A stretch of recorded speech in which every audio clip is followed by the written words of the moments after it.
Hello and welcome to the channel. My name is Annalisa and this is going to be my November reading wrap-up. The first part of what I read in November was covered in a vlog a few weeks ago, so I'm going to link that below. First of all, I read two more books for Native American Heritage Month. One was India No More by Charlene Willing McManus with Tracy Sorrell. This is about a time when the US government was dissolving tribes, taking away tribes' official status so that they could take what was left of the land that they had and not have to pay for their health care and such and keep the treaties that they had with various tribes. And so this is about a girl whose tribe is dissolved, and because their land is taken out from under them, they can't even really stay together anymore, and because most of them don't have the money to buy back their land and houses, so she is one of the families that has to leave, and it's about her moving to from Oregon, I think, down to California, how she and her family try to hold on to their identity even when they're taken away from their place and their people and their extended family. And it's a very sad book. It has a few uplifting moments. It also handles stuff like racism in the media, a fair amount about solidarity between different groups of BIPOC. So she makes friends with some black kids and some Latinx kids on her block, and they all have different experiences and it shows how they've all been marginalized in different ways, and they can still hurt each other with marginalizations, and with like stereotypes and slurs and such, even though they're all not white. They're all also still different and need to learn about each other in order to not hurt each other. They, I believe, were part of the Umpqua tribe, and that tribe actually became reinstated later on. So things are a little bit better for them than they were, but I think there are still tribes who were dissolved in that great sweeping amount of dissolving that have not been reinstated. Then I listened to the audiobook of The Game of Silence by Louise Erdrich. I had read the Birch Bark book, the first in the series, maybe a year ago, maybe 2 years ago, and enjoyed it quite a bit. It feels very cozy. It's very interesting learning about how people lived and experienced things in those times, and I don't remember what specific tribe the main character is from. And there's part about earning a puppy to raise, and part about it being the winter and needing to get everybody in safe from the cold. And I look forward to the next 3 or 4 books that apparently follow over the years the same family having descendants. So I have like this 5th or 6th book, but I need to read the ones in between. Then I read Skin of the Sea, mostly. I got to about 170 pages and I was just having to force myself to read it. I had to think about why that was and why I wasn't enjoying it, because I really liked the plot.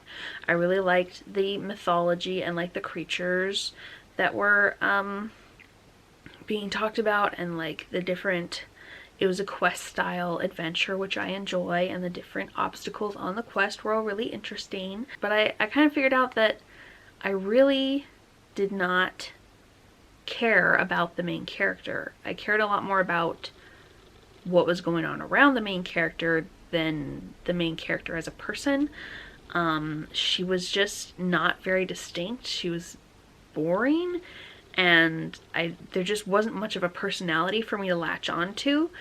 It felt like she just reacted to things and did things in a vaguely compassionate kind of way, and like she cares about people, and that is her only character trait. That's just how I felt about it after 170 pages, and I chalked it up to maybe it's because at the beginning of the book she has had all her memories taken away. She's a Mamiwata who has been sort of raised from the dead for the purpose of carrying and blessing souls that die on their way across the Atlantic in the Atlantic slave trade. And as part of that, she had to lose her memories of who she was before she died. And so maybe it's like she doesn't have much personality because all her memories are gone, and she's basically a very young person who doesn't have any life experiences to like make her a certain way. So I skipped to the end, read the end, and I was like, okay, pretty good, interesting.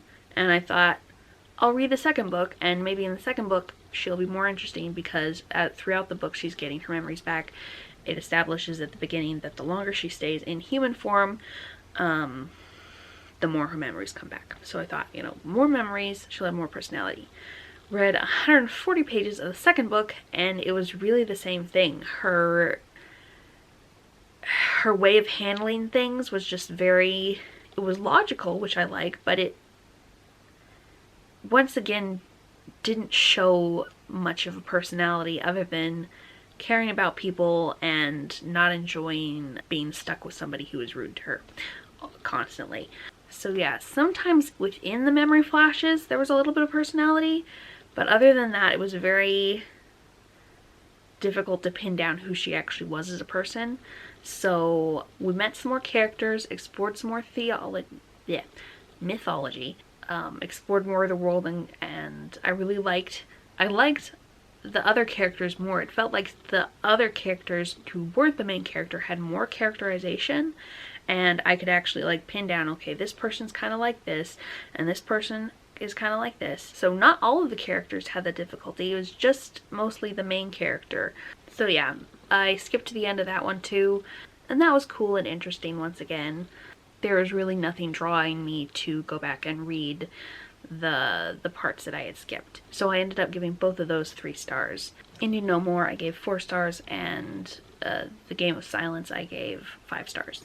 Here's the cover of the sequel to Skin of the Sea, Soul of the Deep, so that I don't have to look up the image of it and insert it later. Then I read Garlic and the Witch, which is the second. I assume this is a duology. It doesn't seem like at the end of this one there's much more room for more story, but maybe. At the beginning of this book you see how the witch made all of the little vegetables like garlic and carrot and what's that other guy's name? Celery, come to life from her garden. And then Garlic discovers that she has 5 fingers instead of 4 one morning, and the witch tells her that this means she's turning into a human, and that in fact the witch herself used to be a vegetable person who gradually turned into a human. But yeah, I love the illustration style, and Garlic having anxiety and figuring out how to take care of herself and do things even when she is afraid. Then Star Child by Ibby Zaboy, I listened to it on audiobook, which I think I might have enjoyed it more physically, because then I could see like when more clearly, like when it's poetry and when it's verse and prose and stuff like that. And I think there might be photos in there too. But this is a constellation, I think it's called, of the life of Octavia Butler. So it talks a little about her childhood and then how she became a writer, where her ideas came from. And so it's very, it's only 2 hours long, and it's got all these different ways of telling the story and talking about it, and it's also got some quotes from Octavia Butler. And in the audiobook, there are at least 2 different voice actors, one who does the prose and one who does the poetry, so that was a nice added layer to the audiobook as well. Then I read Jewels of the Sun, Tears of the Moon, and Heart of the Sea by Nora Roberts. This is a trilogy of hers set in Ardmore in Southern Ireland. This involves the descendants, I think, of a woman who fell in love with a fae person but was never actually got together with him, having to fall in love so that the fae person and her ghost can be together. That's a fairly large part of it. So the fae and the ghost are both like put into talking to the people they want to fall in love to try to convince them to get it together. So that's kind of fun. And the first one is about a pub owner and professor turned writer falling in love. The next one is about the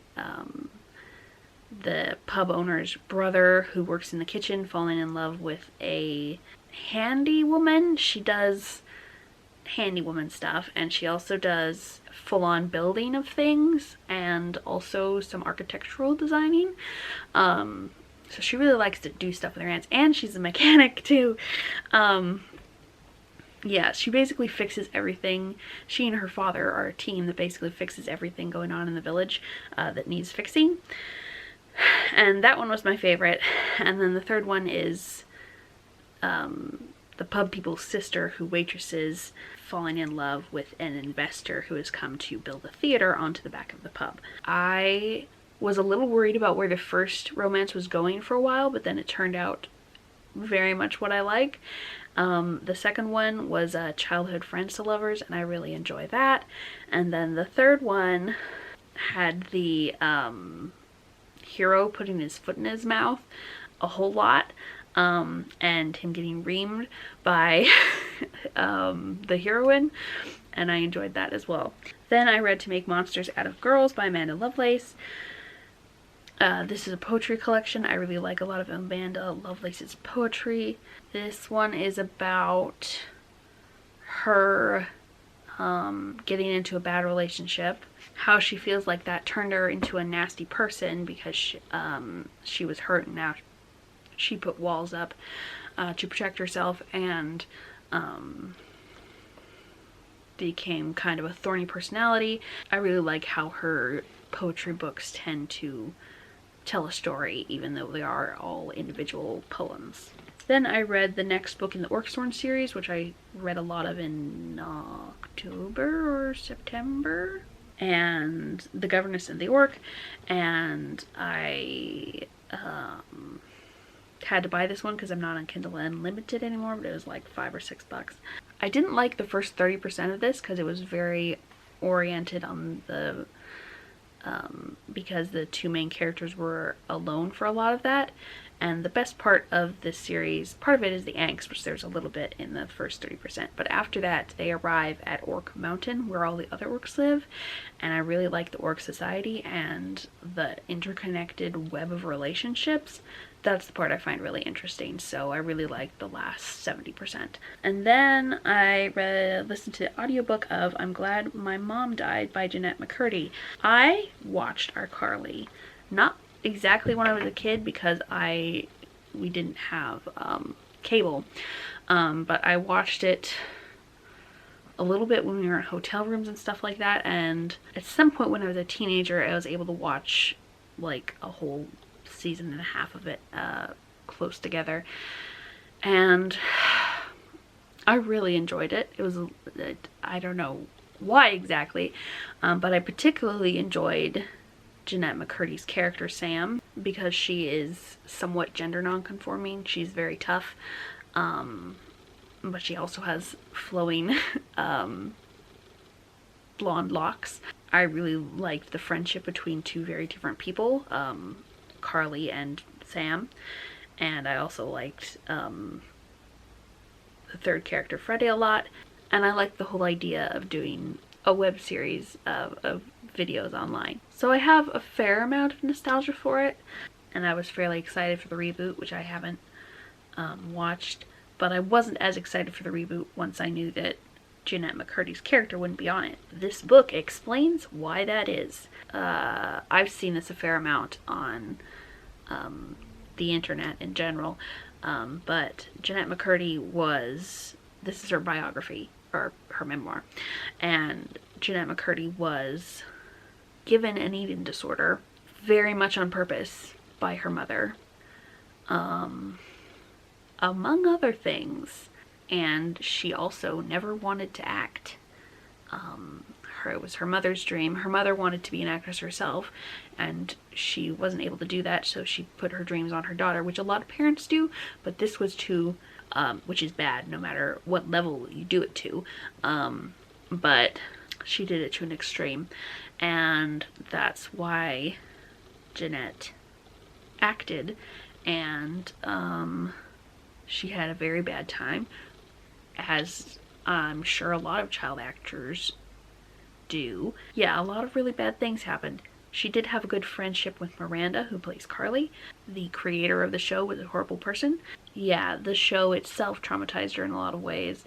Everything associated with acting, the people who would make comments would sort of make her eating disorder worse. Yeah, I'm very glad that she got out and is doing better now. But yeah, the point of the book being, I'm glad my mom died, being that she's glad her mom died, is that she never would have figured out that her eating disorder was generally a bad thing if her mother had continued to have an influence over her life, even when she was an adult. Wow, that's a heavy thing to end on. This will go up in the middle of the Queer Lit Readathon, so I will be vlogging that, and that will come out probably a week after this one. So look forward to that. If you'd like to leave an emoji, how about a fish? Because I'm wearing my little tiny goldfish earrings today. Thank you so much for watching, and I will see you in the next video. Bye!